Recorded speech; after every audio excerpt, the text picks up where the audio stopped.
hand over the ceremony here to Oscar and Mauro, I just want to thank you all again for coming out. Stephen, the manager here. It's pretty special having Mauro, who's been a good friend and a long-time customer of Green Apple, sitting on this side of the podium tonight. Before we get started, I do want to mention a couple of events we have coming up on Thursday. Colson Whitehead will be here. Yeah, that's going to be another great event. And a few other, Elliot Weinberger later this fall. We have a Julio Cortazar event that we're doing in conjunction with Liquake and City Lights. Anybody who's interested, we have these event brochures at the back desk. With that, I'm going to hand it over to Oscar, who's going to do some introductions, and thanks to you all again for coming. All right, thank you, everyone. I should just point out really quick, what we're going to do tonight is Mauro and I will briefly discuss his book. I should tell you right now, there's a lot in there, so even though our conversation is going to be short, in truth, it'll probably take 2 or 3 hours to really get to everything that I would want to anyway. But more important, after our Q&A, there will be a performance from a portion of the book by word for word. Is that correct, Mauro? That is correct. That is correct. I presume nothing. That's why I asked. There's no such thing as dumb questions. Well, there is, but that's beside the point. That wasn't one. Yeah, exactly. All right, so I just wanted to get that out of the way. I wanted to manage your expectations. I am Oscar Villalon. I'm the managing editor of Ziziva, which is a San Francisco literary magazine established in 1985, and one of the publications that had the pleasure of publishing some of Mauro's work. Let me just then do the introduction. Most of you probably already know about Mauro, but for those of you who don't, Mauro Javier Cardenas is the author of The Revolutionaries Try Again. Harper's Magazine has described it as a high-octane, high-modernist debut novel from the gifted, fleet Mauro Javier Cardenas. In its starred review, Publishers Weekly said of our author tonight, he dizzyingly leaps from character to character, from street protests to swanky soirees, and from lengthy, uninterrupted interior monologues to rapid-fire dialogues and freewheeling satirical radio programs, resulting in extended passages of brilliance. Right. And not to be outdone, Booklist, in its upcoming review, will say that our author tonight has created a new language. So, with that, I'm delighted to talk to Mauro about his remarkable book. Mauro, thank you. This is lovely. This book is how many years in the writing? So it's 14, but I took out 2 years just because I was young, and Right, so 12 years. Now, so before we get in, just briefly some context. And this is really a quick and sort of flat summation. The action of the novel as such revolves around Antonio, who lives in San Francisco, who returns to Ecuador, which also happens to be where you're originally from, to help an old school friend he hasn't seen in many years with the presidential election. From there, a torrent of memories is unleashed, and the past and present lives of Antonio and his friends and family are examined. So what I wanted to do first was I wanted to talk about the era in which this all takes place. So first of all, what years are we talking about? And what is the political climate like in Ecuador at the time? yeah. So I'm glad you asked that question, because the timing is a little bit scrambled. So if you were to look at Ecuadorian history, the novel takes place between the 70s, where we had the first Ecuadorian president that was popularly elected, Jaime Rodolfo Aguilera. He was this guy with really big glasses, really nerdy looking, and very young. And if you go on YouTube, you can actually find a video of where like the commentators are saying like, the lines for voting, the women they're much longer than the men. It's like I think they hypothesized it because he was good looking. Anyways, that's like in the 70s, and he tragically dies. As it seems to be like all young sort of love political figures die. He died very soon after mysterious plane accident that some have blamed on the CIA and others. So that's kind of the beginning, and it ends with the 1996, the election of El Loco Bucaram, who actually is on Twitter. And who is he? He is this guy. It's a little convoluted, but it's kind of funny. he is the stepson of Jaime Rodríguez Aguilera, who's the very popular guy. So after he died, he founded a political party called El Partido Rodocista Ecuatoriano, El PRE. It just so happened that he had a different take on things, and he was, very corrupt, and his family was very well known for, taking money out of the country in sacks. And we heard the stories, of course, all throughout. And he ran for president 3 times. And this is probably wrong, so you can probably fact check me, but like every time he would run, he would lose, and then he would escape the country because there were like charges against him, that he had defrauded the country. And he was major at some point, and I don't think he lasted very long there. But his whole gig was like, I am la fuerza de los pobres. I'm the force of the poor. I'm a symbol of change, and the oligarchs are the enemy, and so on. Right? So it takes place. So it's 96 is the end. And then the 70s is kind of the beginning. And then in between, there's a time period where León Férez Cordero, who, I think in novel is called Mini Reagan, he's part of it as well. So why is he called Mini Reagan? There's pictures of him, hanging out with Reagan. And there's actually the Secret Service of Reagan gave him as a gift a gun. And it's a gun that he used. There's a picture of him with him carrying it here in his waist, and he would carry around. And he was kind of the macho man kind of idea of a right wing president. And at the time, because we're not very wise, we all loved him.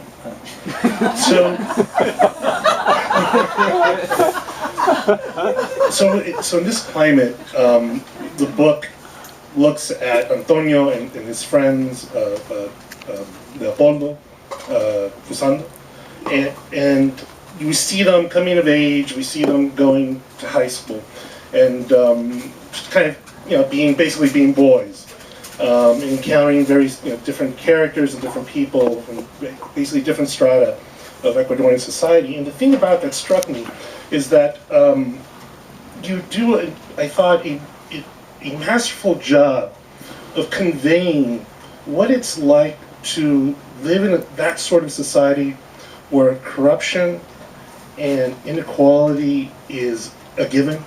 You just accept it. And what I was wondering is, at the time while you were writing this, were you ever taken aback by just how cavalierly you looked at things like dire poverty, or the fact that one has servants because they're just so desperately poor and they need work, even though you're a middle class house, not as if though you're rich, but you just the gulf is such that you can afford their labor. It's that cheap. Yeah, I mean, I think that we're just living in the world we live in, where we're here, we're hanging out, and we're having a good time, we're having a beer, and we're chatting, and at the same time things are happening in other places that are horrible, not too far away from us. The same thing in the book, where you have to kind of maneuver all those things at the same time. So when I was growing up in high school, it was almost like a joke. Like whenever one of my classmates' parents started working for the government, we all knew, we would look at our watch and be like, all right, let's see how long until things change. And then 6 months into it, the guy would come in with a new car. The guy who used to take the bus would come in with a new car, and then he would have a party, and then we would all go to his humongous house and drink for free and party. There was that. And at the same time, some of us were part of a volunteer group that we will go to the poor areas and do catechism, right? And we were taught that, being Catholic and Jesuits, that, it was our role to help, and it was our responsibility to try to change things, right? And then you have more and more sort of linkages of corruption, and then at the same time, a society that's a high school that is ingrains in you that you must be the force of change as well. Right. Again, the reason I bring it up is my own experiences visiting family in Mexico was always punctuated by that, by realizing, coming into, start, I guess, as an American, but then always being, I guess, slightly appalled by just how, my relatives didn't blink at the fact that there's children begging. They didn't blink at, basically, corruption. That was just a given, that, people were going to, line their pockets. And I thought, there's this wonderful thing you do in the novel where you capture what that's like. It's not exactly apathy, you know, so much as it is trying to navigate that, you know, because the fact of the matter is, and I mean, this is, you know, becomes one of the concerns of the book, you know, how do you change that without great bodily harm to yourself? You know, this is not a, this is not simply as simple as, you know, standing outside with a clipboard and gathering petitions. Right. No, and I think, I mean, the whole, question of like, what would it take for us to change anything, right? And in the novel, the characters, have all good intentions, and they love thinking of themselves as forces of change, even though they don't do anything. And it's the fact that they have the whole uncertain memories. It's almost like they see themselves in these memories where they're good people and they're doing things that are good, and that is enough for them not to do anything. And it was that the fact that we can create this mechanism for ourselves that allow us to kind of exempt ourselves from doing things. Right. I can actually talk about the politics with you for deep into the night, but I'm not going to do that. I want to move on to something which, and I hope this is not what Booklist meant by they said you created a new language, because that would be Spanish otherwise. The book is in Spanish. Right? Yeah. That would be terrible. But at least two of the chapters in the book are almost completely written in Spanish. And what was the decision behind that? Yeah. So, thank you for asking that question. A few ways I can answer that. So, when I wrote the first draft of the book, one of the rules was no rules. Write whatever comes, and develop rules after. Right. I wanted things to develop organically. Of course, there are chapters where there's all kinds of complicated rules and whatever. But so in the first chapter, when Leopoldo is calling his grandmother, it was so natural for the answer machine to be in Spanish, and for the answer machine to be an old lady like being pissed. It's like no estoy aquí, si no dejo mensaje no me importa. Like if you're calling me, I'm not here, I don't care, right? It's not like an angry kind of message in Spanish that just came very natural. So I left it there in the first chapter, which is mostly in English. And then like years went by, and I aged terribly, and I had children and they were beautiful, and they're here. And time passed, and the time came to write these two very short chapters about the grandmothers who are trying to give Leopoldo and Antonio advice. And I wrote it in English at first, and my folks in the writing group, who some are here, read it, and they were like, "This is terrible." And then I said, well, I didn't know how to go about it. So then I remember that I'd written this first chapter where there was an answering machine in Spanish by one of the grandmothers. So I said, well, I'm going to write it in Spanish. But then I thought, well, I want to write it in Spanish that is untranslatable, right? And I wanted to write it in that way. And of course, it's not possible to write an untranslatable Spanish because there's pronouns and he and she. I mean, so it's not possible. But that was the intent. And then that also fed this notion that to me is really important. That and I've spoken about this before. That English and Spanish, of course, in the United States, especially now, or actually not especially now, but it's been around forever. That the relationship between Spanish and English, it's full of political implications. And you often hear people saying like speak English, and to me that's really offensive in many ways, because as you know, the history of the United States with a relationship with Spanish-speaking countries is horrifying. Right? The way that the United States has intervened in countries where Spanish is spoken. In fact, somebody in the novel says like people who adore Reagan should not be allowed into countries where Spanish is spoken because there is a relationship, and of course the relationship with Mexico, Central America, and so on. And so that became another point where just me being a 15-year-old boy thinking like, I hope that somebody who believes that you should only speak English reads this novel and gets upset that the chapter is Spanish. What is this? Yeah, well, I'll tell you what. Two things. You're right about the Reagan thing. That's weird, and that's so weird. But when he died, I'll just say this because I had a beer. When he died, my father called me up And he rarely does that. And he called me up, and I picked up the phone. There was no cell phones. And at least I didn't have one. And I picked it up, and I said, oh, hello. And it's just my dad. And he said, that son of a bitch is dead! And, oh, Reagan, yes. So there's something there. And the second, I remember, if you all read All the Pretty Horses, there is a portion in that beginning, there's pages that are just in Spanish. When McCarthy does the same sort of thing. And to me, that's always been an acknowledgement, sort of saying, look, if you really are going to, avail yourself of literature in the Americas, specifically U.S. literature, yeah, Spanish is going to be part of that. There's no reason to think that should not be excluded. In fact, that should be, welcome. Look, if the lead singer from Sublime could do an entire song in Spanish, and at which point even admonishes people in that song, you should learn Spanish. And Bradley got, rest in peace, was white as hell. That's something. I think that's something that to acknowledge. I also want to say quickly too about the book. I was thinking about this in terms of where does this fit? One is want to categorize. Where would you put this? Where would you put that? And it struck me as being a very American book. Even though yes, it's of the Americas, and yes, it refers to a lot of stuff, but a U.S. book.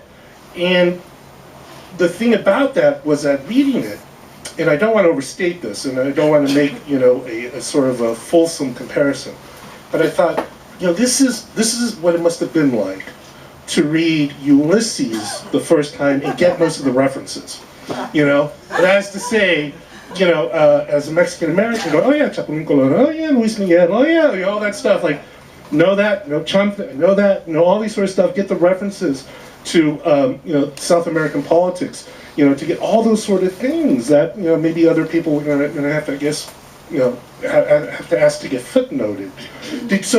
Writing it, did you perceive it in any sort of terms like that, or just just want to get the book done?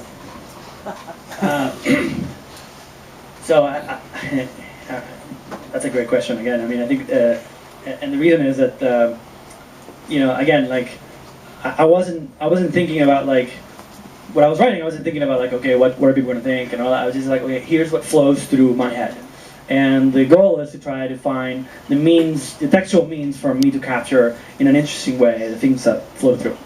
But at the same time, again, the whole reference thing is very political, right? Because and this happened to be the first person that edited a chapter for a magazine where he was like, I want to italicize all your Spanish, and I was like, no, you're not going to. And we went back and forth, and finally, actually, I had to like drop Juno Diaz's name, who I don't know him, but I was just like, well, Juno did it, and then that stopped. But it was the notion that references and things that are part of there's an assumption that certain references are part of the culture and that everybody should know them, and it's not true, right? I mean, there are references that I'm not going to know, and I'm okay with that. I'm okay with not knowing, and I love to think that they are Latin Americans that live here, like yourself and others, that like will read it and we'll get a lot of the references, and most of them, like the whole chanfle thing, right? Like you have to have grown up or known that there was this show that everybody in Latin America is watching. Everybody, Mexico, Ecuador, like everybody knows it's Chapulín Colorado, right? And that to me was like, there's so many of us here, and I know you guys are gonna get it. There's millions of us. Millions. And I'm embarrassed. Buy the book, millions. Yeah. And I'm embarrassed to say I got all the Menudo references too. I think there's a line in there when you say she's gonna get on Ricky Martin's motorcycle. Oh my God! So within the motor. Yes. That song is an earworm. Don't look it up on YouTube. It will stay with you, like in a Charles in Charge kind of way. So let me. So we're gonna keep this tight because we have a wonderful thing coming up, the performance. I'll open up briefly right now for questions. Does anybody have a question for Mauro? It could be about anything. Doesn't even have to be about the book. In English or Spanish? Or Spanish. Because otherwise, I can ask him other things. I have notes. I can go and do that. All right, well that's fine. Good. Then I'll ask you something else. So how do you go? You got your degree in economics from Stanford. So how does one go from that to being a published novelist? Right. Wow. So let me simplify. Not that this is in any way autobiographical, right? But I came to the United States thinking that I wanted to eventually go back to Ecuador and be involved in politics. And there were a few ideas I had at the time. I was obviously very young and I didn't know anything. But one of the presidents that we all liked, the one I mentioned earlier, was an engineer. So I was like, oh, I'll be an engineer, or I'll be an economist, or whatever. And then I'll go back to Ecuador. And somewhere in my junior year at Stanford, I realized that. I think after I got a B- in macroeconomics, I realized that maybe this wasn't for me.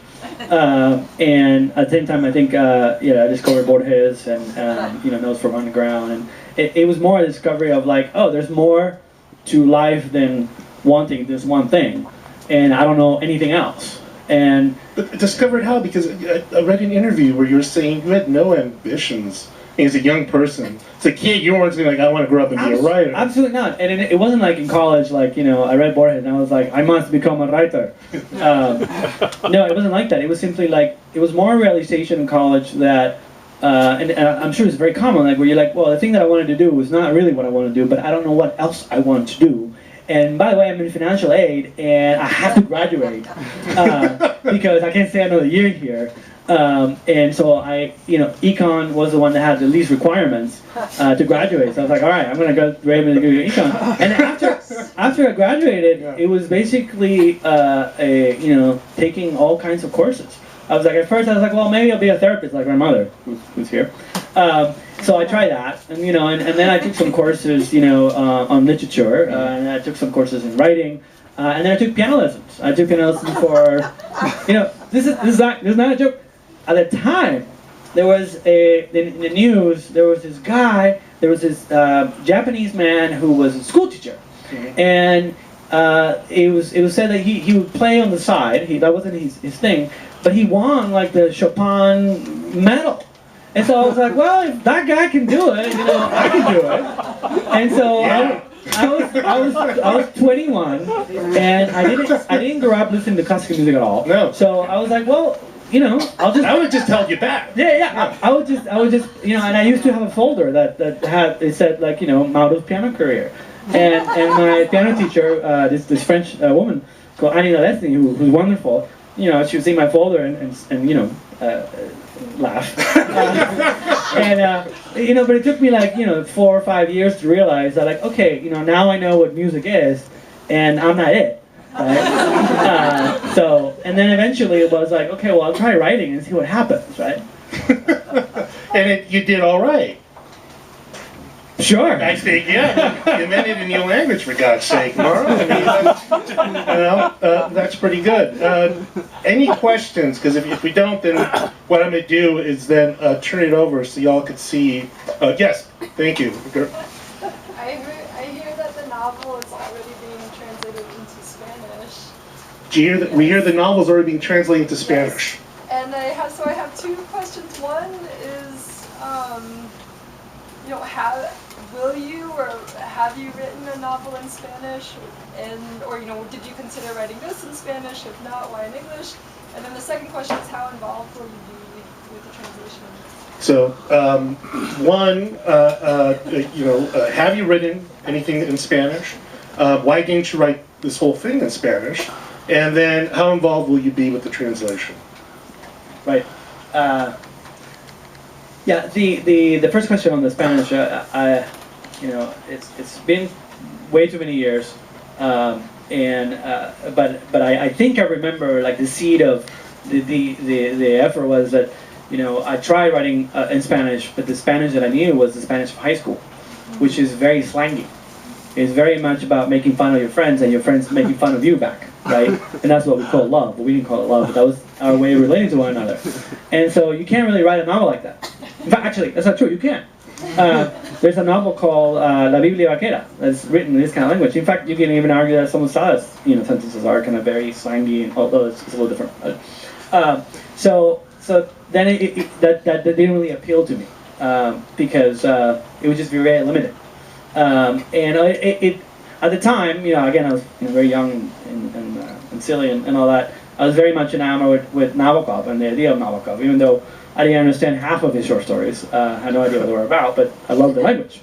So that was kind of, I think, the decision-making process for the English. And the other thing is that the beautiful thing about English for me at the time was that I felt that it was that had a lot more freedom than in Spanish, because words that you guys that grew up with English, where certain words like love, house, car, beer, whatever, have kind of a tree of associations, right? That you associate with moments, right? Consciously or unconsciously.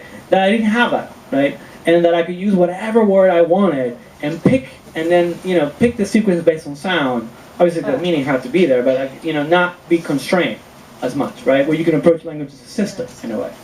So that was that. The question about translation, so it hasn't been translated yet. In fact, in the next few weeks we're going to talk about how we're going to go about it. What we're likely going to do, we're going to have 4 or 5 translators. We're going to ask for samples of certain chapters. Some of the chapters are a little more slangy, and some of the chapters they asked me to translate it, and then the reason why I said no is because I think Sable says in one of his interviews, like they ask him, you know English very well, why don't you translate from German to English? And what he said was, well, I can see the death in the horizon, and I want to just finish writing my novels. And literally, he died soon after that. So I do see death in the horizon as well, and I want to write my novels. That being said, it's going to be, unless you get somebody from Guayaquil to translate the novel, there are going to be some things that I'm not going to be happy about. So, in my mind, ideally, the translator will do most of the book, right? But the parts where people are talking, especially when the boys are talking to one another, these are men, but you can call them boys, I probably want to slang it. And I'm probably going to want to use the language of Guayaquil, because I do want the novel in Spanish to have the Ecuadorian language, to have the slang that I grew up with. And by the way, I did try, like a few years ago, to write a very short novel about the language of Guayaquil, where it was just like 1 sentence per word. It's like, oh, this word meant blah, blah, blah, blah, blah. And it was terrible. So I won't try that again for a few years. So, will the Spanish chapters be in English? Will you insist on that? will you inverse them? I will not. Okay. All right. So with that, I just want to say, Mauro, indeed, all the reviews and the praise is well deserved. It's a wonderful novel. And now let's turn it over to the folks from Word for Word. If you're all ready, come on up. Yeah. Good. You should applaud. At the end of this, right back there where all the beer